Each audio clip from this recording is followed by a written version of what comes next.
గ్రామ దేవతలు మరియు శక్తి స్వరూపిణుల మధ్య తేడా ఏమిటి అంటే, శక్తి స్వరూపిణులు పార్వతీదేవి, దుర్గాదేవి, లక్ష్మీదేవి, సరస్వతీదేవి వంటి దేవతలు. వీరు వేదాలు, పురాణాలు, ఉపనిషత్తులు వంటి శాస్త్రాల్లో ప్రామాణికంగా స్థాపితమైన దేవతలు.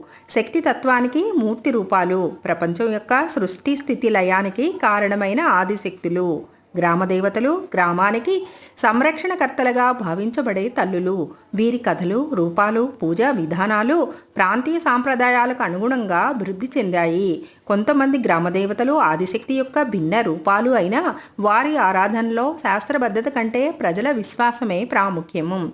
పూజా విధానం ఎలా ఉంటుంది అంటే, శక్తి స్వరూపిణులకైతే ఆలయాల్లో ఆగమ శాస్త్ర ప్రకారం పూజలు చేస్తారు. నిత్య పూజలు, నైవేద్యం, అర్చనలు, నవరాత్రి ఉత్సవాలు చేస్తారు. బ్రాహ్మణులు లేదా శివాచార్యులు పూజిస్తారు. గ్రామ దేవతలు చాలాసార్లు గ్రామాల వెలుపల చెట్ల కింద లేదా ఒక ప్రత్యేక స్థలంలో పూజిస్తారు. పూజలు ప్రజల భక్తితో సాంప్రదాయ పద్ధతుల్లో జరుపుతారు. కొన్నిసార్లు బలులు జరుపుతారు. కుల పూజారులే పాత్రధారులు.